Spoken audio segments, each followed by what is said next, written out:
Welcome to the shadow frequency, where the veil between this world and the next grows thin, and the things that whisper in the dark are given voice. From the cryptic candlelit studios, deep in the Indiana forests, your host, Matt Wilson, and his spectral producer, Juniper Ravenwood, unearth the forbidden, the forgotten, and the fearsome. So, still your heart, dim the light, and listen closely. For once you tune into the shadow frequency, you may never tune out.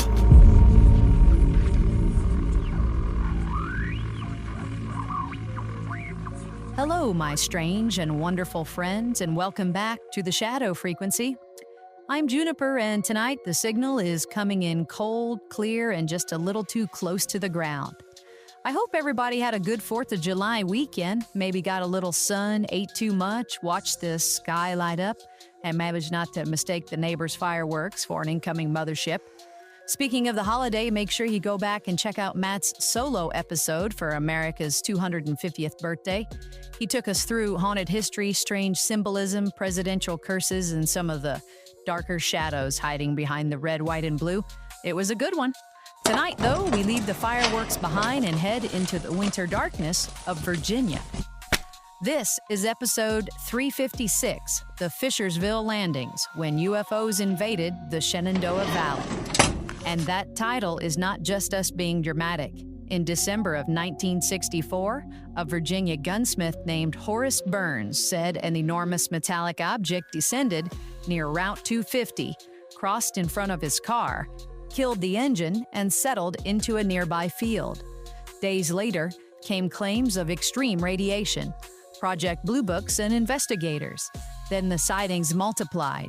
People began watching the roads with guns. Religious panic started creeping into the conversation.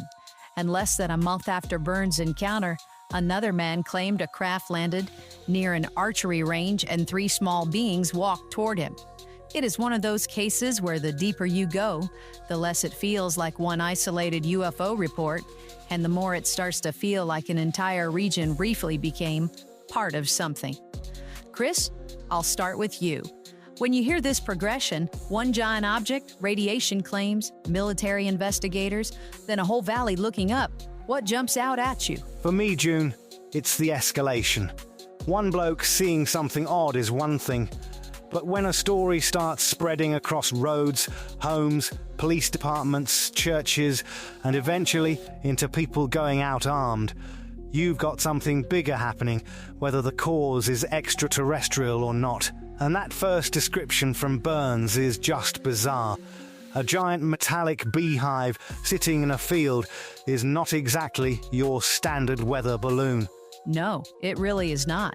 And I think that shape is one of the things that makes the story stick. Matt, what about you? What grabbed you when you opened this one? The silence. Burns gets out of a dead car, stands there in the winter evening, and looks at something more than 100 feet across sitting on the ground. No occupants, no doorway, no landing gear. Just this enormous thing with a blue band glowing around the bottom. For 60 to 90 seconds, he is basically alone with it. That's the part I keep picturing. Yeah, and once you picture it, it is hard to get rid of. All right, Matt, the road is dark, the file is open, and something is coming down near Fishersville. Bring us in. You are tuned to the shadow frequency, where every whisper tells a story from beyond the veil. Hosted by Matt Wilson. Produced by Juniper Ravenwood. With Chris Beach. The darkness continues. Thanks, June, and this is one of those files where the case seems to know exactly how to introduce itself. December 21st, 1964. Late afternoon in the Shenandoah Valley. It's about 5 o'clock. Winter has already started pulling the light out of the sky, and Horace Burns is driving east toward Waynesboro on U.S. Route 250. Burns is a gunsmith from Grottos, Virginia. He is not searching for flying saucers. He is simply driving near the Woodrow Wilson Rehabilitation Center when something enormous appears from the north. Burns said it was descending, not streaking overhead. Descending. It came low enough to pass near the power lines before crossing Route 250 roughly 200 feet in front of his car. Think about that distance. That is not something on the far side of a valley. It is close enough to dominate the windshield. Burns watches the metallic object cross the road, and his engine dies. The car loses power and reportedly rolls to an unusually abrupt stop. Now he is sitting in a dead vehicle on a cold December evening, staring toward a field where a machine the size of a building is coming down, and the road behind him suddenly feels very far away. Burns got out of the car. We always say we would do this or we would do that, but honestly, would you have opened that door? Burns did. He stepped out and looked at an object he estimated at about 125 feet in diameter and 80 to 90 feet tall. It was not the familiar saucer shape.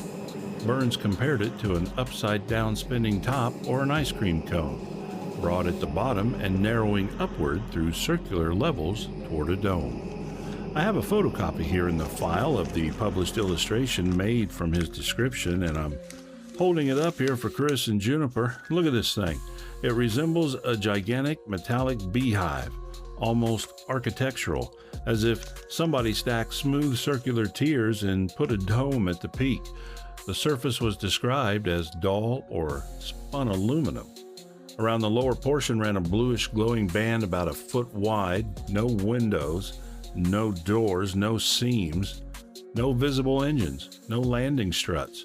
Burns said it simply settled flat onto the ground. And there he stood, one man beside a dead car, watching a featureless metallic structure rest in a Virginia field as though it had chosen that exact patch of earth for a reason. For somewhere between 60 and 90 seconds, Burns stared. That does not sound like much until you actually count it. Sit quietly and count out 90 seconds while imagining something nearly 90 feet tall sitting in front of you. That is enough time for the first shock to pass, enough time to realize you are still seeing it, enough time to look for a door, a face, a marking, anything that might make the scene understandable. Burns saw none of that. Then the object left. He described a soft rush of air, a whoosh, and the craft rose vertically several hundred feet. It did not lumber upward like a heavy machine fighting gravity. It went up. Then it tilted and accelerated northeast so quickly that it vanished within seconds. Burns returned to his car, probably with his heart trying to beat through his coat, turned the key, and the engine started. Whatever interference had silenced the vehicle seemed to end the instant the object was gone. The thing comes near, the car dies. The thing leaves, the car lives again. Horace Burns drives home carrying a story so unbelievable, he decides the safest thing is silence, because whatever stopped his car had already disappeared into the dark. Burns told his wife, and apparently that was supposed to be the end of it. He feared what many witnesses feared in 1964 and still fear now. Say the wrong thing and become the local lunatic with a flying saucer story. Several days later, local radio station WSVA mentioned a UFO investigators group connected with Eastern Mennonite College. Burns' wife encouraged him to speak up. His account eventually reached Professor Ernest Gaiman, who became involved in the case, and on December 30th, 9 days after the alleged sighting, Gaiman went to the site with a Geiger-counter. This is where Fishersville stops being only a witness account and turns much stranger. Gaiman claimed the radiation level was so high the needle was driven off the meter scale. The figure repeated in contemporary material is more than 60,000 counts per unit. Gaiman reportedly said 2 other people could support what he had seen, and later case summaries name engineer Harry M. Cook in connection with detecting a high radiation level. Whether you imagine contamination in the grass or some kind of energy left behind, the claim is chilling for one reason. 9 days after Burns watched that thing rise from the field, the ground was allegedly still screaming through a Geiger counter. And then Wright-Patterson gets involved. Project Blue Book sends a two-man team to Virginia. Sergeant David Moody examines the Fishersville case and, according to contemporary newspaper material, tells a reporter this is an unusual sighting. He reportedly adds that if it were routine, they would not be there. I love that line because it strips away the little green men jokes. In January 1965, government investigators came to the Shenandoah Valley. They went to the reported landing site. They questioned Burns. The United States Air Force was physically standing in the same field where he said a metallic object the size of a building had landed. And while that was happening, another report waited in the background. 14-year-old Kenneth Norton Jr., a Staunton High School student and Civil Air Patrol cadet, said he had seen a large cigar-shaped object from his bedroom window at about 4:50 that same afternoon, roughly 10 minutes before Burns' encounter. Norton estimated it at about 125 feet long, with no wings and no tail, and he too initially stayed quiet because his family feared ridicule.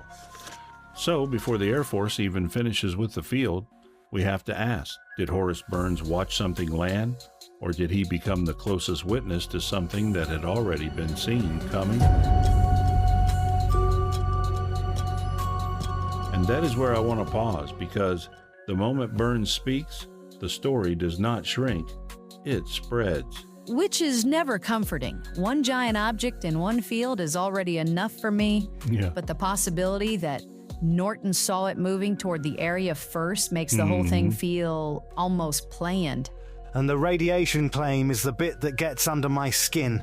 Literally. You can argue over shapes and distances all night, but once somebody says the meter went off the scale, now you're talking about a trace, something the object may have left behind. Exactly. But when Blue Book comes back with its own findings, the case becomes a contradiction. Then the valley starts reporting more objects. Armed people begin hunting the roads. Religion gets pulled into the panic. And at an archery range near Brands Flats, a man says 3 small figures walk straight toward him.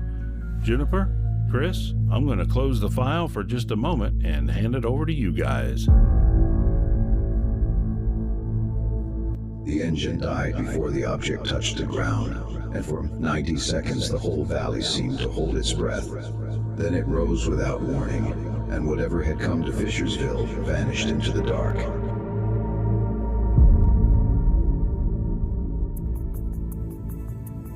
I keep thinking about that dead car and Burns actually opening the door. I know some of you listening are probably saying, nope, lock the doors, duck down, and become part of the upholstery. Others are already mentally walking into the field with a flashlight. But coming up, Blue Book finds itself with a witness it does not dismiss and a landing it does not accept. Then the whole valley starts behaving like something is overhead. Chris, before we go any deeper, I'm handing the signal over to you. Cheers, June. Honestly, the bit that bothers me is Burns standing there long enough to really look at the thing. That is a proper encounter, not a blink and you missed it light. Before Matt gets us back into it, give the Shadow Frequency a like and subscribe wherever you're listening. It genuinely helps the algorithms. We're on Facebook, TikTok, YouTube, Rumble, and all the major podcast directories. Everything is at shadowfrequencypodcast.com every episode. The companion blog, merch, show notes, and links to every platform. You can buy us a coffee there too, or send an email or voice message that might end up on a future episode. June, back to you. Thank you, Chris. All right, time to fire up the spectral cosmic message materializer and flipping the switches now. The tubes are glowing. One gauge is twitching in a way I do not appreciate. And something has just scraped its way through the static. Oh, we've got a message. It looks slightly singed around the edges, but that is probably normal. Let's crack the seal here, see who found our frequency tonight. This one is from Nina in Las Vegas, and Nina found us on Podbean, and she writes, "Hi, Shadow Frequency crew. I usually listen while riding the bus home after my late shift in Las Vegas. There's something weirdly perfect about watching all the neon slide past the windows while Matt is talking about UFOs or ancient mysteries. I use Podbean, and I've been working backward through the episodes whenever the bus gets stuck in traffic. So at this rate, I may eventually become grateful for every red light on the strip. keep the strange cases coming. You make the ride home a lot more interesting. Stay weird and watch the shadows, Nina. Nina, I love that. And honestly, a nighttime bus through Las Vegas with UFO stories in your headphones sounds like the beginning of its own Shadow Frequency episode. Thank you for taking us along on the ride, and please do watch those windows. Everybody else, you can send us your own story, comment, question, or strange little piece of static at shadowpodcast@protonmail.com. Chris, I'm turning it back over to you for tonight's Shadow News. Cheers, June. Nina, I quite like the idea of the podcast becoming the unofficial soundtrack to a Las Vegas bus route. Although after tonight's episode, I'd probably avoid staring too long at anything hovering over the desert. A strange bit of possible space junk is drawing attention in Queensland, Australia, where 6 metallic spheres have washed up along Forest Beach near Townsville. Authorities initially treated them as potentially hazardous, but the Australian Space Agency now says they are likely pressurized fuel vessels from a foreign rocket body that re-entered the atmosphere. Space archaeologist Alice Gorman says objects like these are informally known as space balls, and officials are warning that more debris could still wash ashore. Our second news item tonight: what first looked like some kind of strange red chemical spill on an Ohio highway turned out to be a whole lot more flavorful. Fire crews responding to Interstate 71 north of Columbus traced the mystery substance back to a semi-truck hauling roughly 4,000 pounds of Frank's Red Hot sauce. The spill drew in environmental officials because the acidic sauce could not just be washed away into nearby drains. So yes, for a little while, one stretch of Ohio really was red hot. June, I'll toss it back to you. Thanks, Chris. So tonight we have metallic space balls washing onto a beach and an Ohio highway marinating in hot sauce. I swear the news is trying to write this show for us. But let's get back to Virginia, because what happens next is considerably less funny. Blue Book reaches a conclusion that does not quite fit its own witness assessment. The valley begins to panic. And then William Blackburn says a door opens in a landed craft. Matt, take us back into the file. First, one craft landed beside the highway. Then the lights began appearing across the valley. By the time 3 small figures walked out of another object, people were no longer asking if something was there. They were asking why it had come.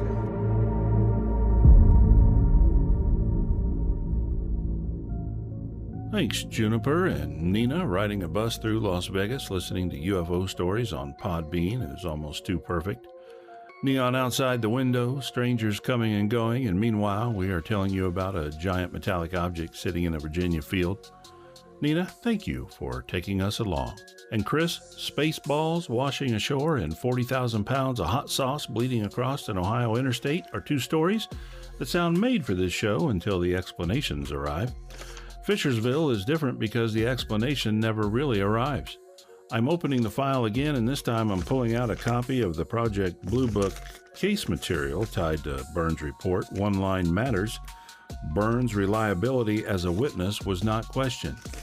The Air Force field investigation on January 12 found no abnormal radioactivity, no giant patch of flattened grass, and no broken vegetation matching a massive object.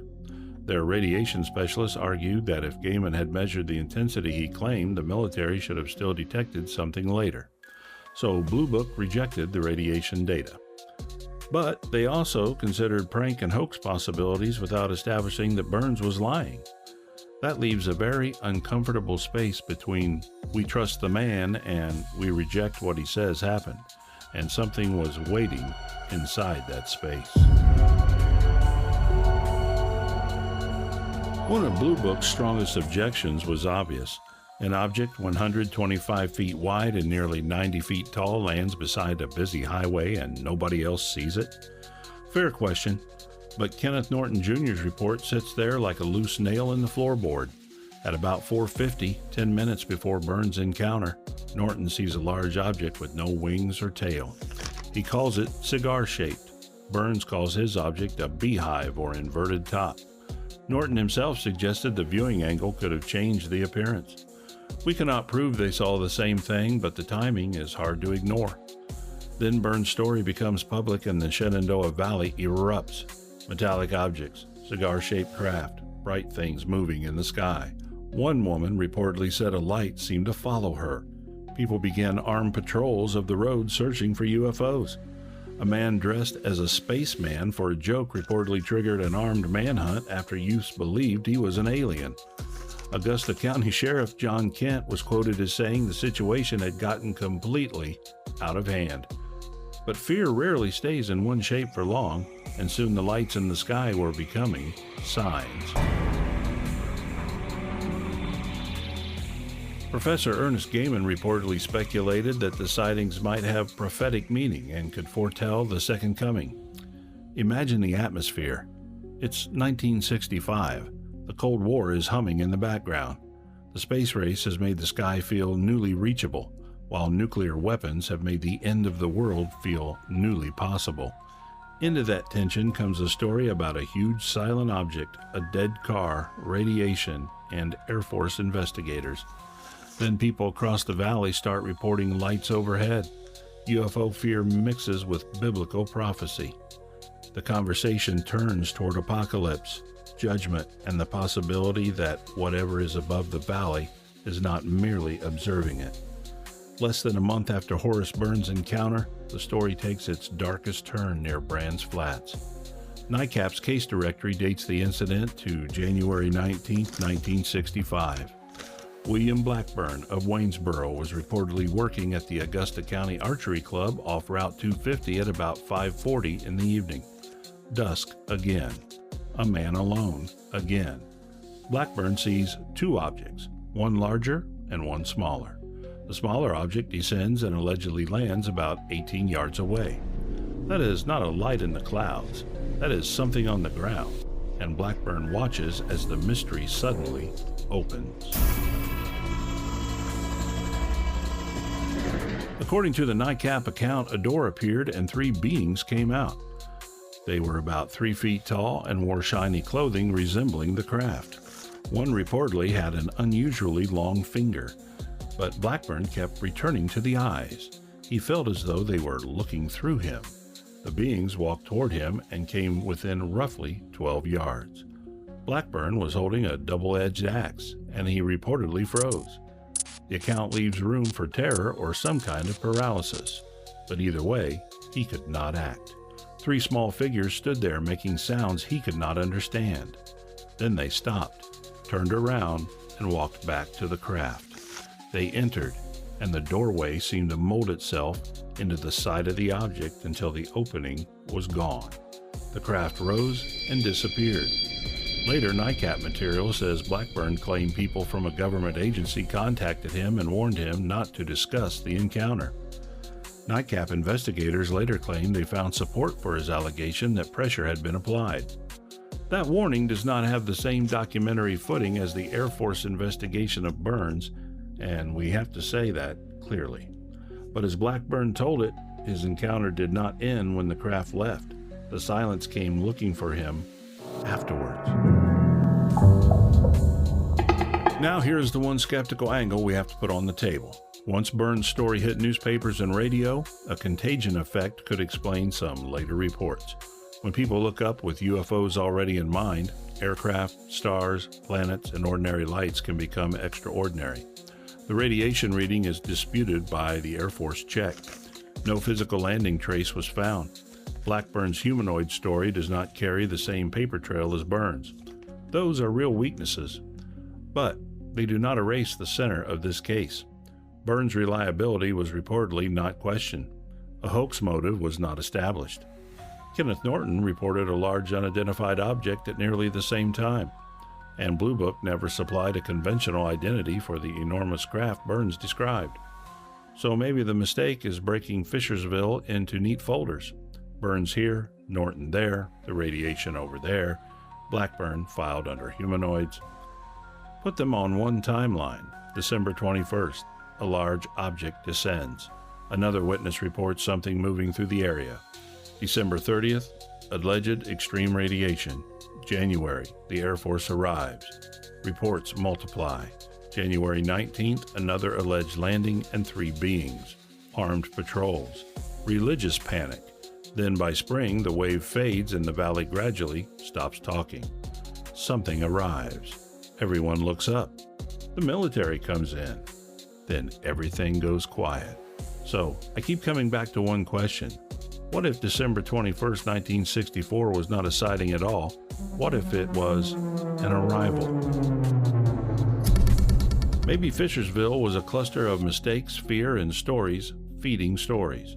But maybe, for a few winter months, the Shenandoah Valley was reacting to a real presence, and the first thing it did was stop Horace Burns' car. That timeline is what stays with me. You can pick at individual reports, but when you lay the dates together, it feels like watching something move through the area and then vanish. And I still do not like Blackburn's description of the eyes. Looking through him is one of those phrases that is going to follow me around the house tonight, so thank you very much for that. You're welcome, Juniper. For me, the mystery is not just what Horace Burns saw. It is why so much followed after it, and why it all seemed to die away almost as quickly as it began. Maybe nothing landed in Virginia, but if something did, December 21st may have been the moment the Shenandoah Valley became aware of it. Juniper, the file is yours. The Air Force found no scorch marks, no radiation, and no explanation that could close the case.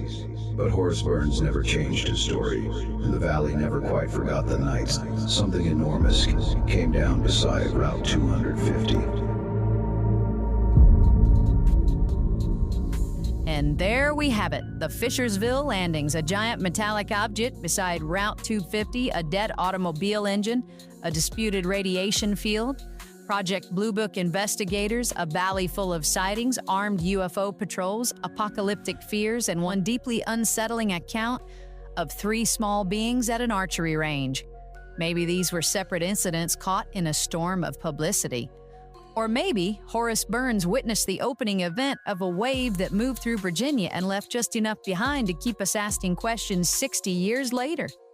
Thank you, as always, for joining us here on the Shadow Frequency. You can find everything at shadowfrequencypodcast.com. Every episode, our companion blog, merchandise, show notes, ways to support us, and links to all the platforms. So yeah, we'll be back with another strange file soon, another dark road, and another mystery waiting just outside the comfortable edges of the map. You guys want to say goodnight? Absolutely. Thanks for spending part of your night with us, everybody. Keep looking up, keep asking questions, and maybe pay a little attention the next time your car suddenly dies for no good reason. Good night. Good night, everyone.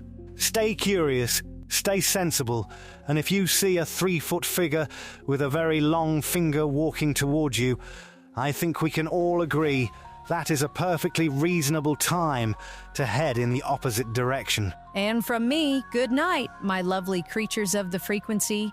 Keep the signal grounded and the shadows wired, and remember, sometimes the quietest field is only quiet because whatever landed there has already left. Until next time. This episode was conjured with a solemn vow to explore the unexplained while remaining bound to the truths that have been unearthed. All interpretations are speculative and offered only for your enlightenment and your entertainment.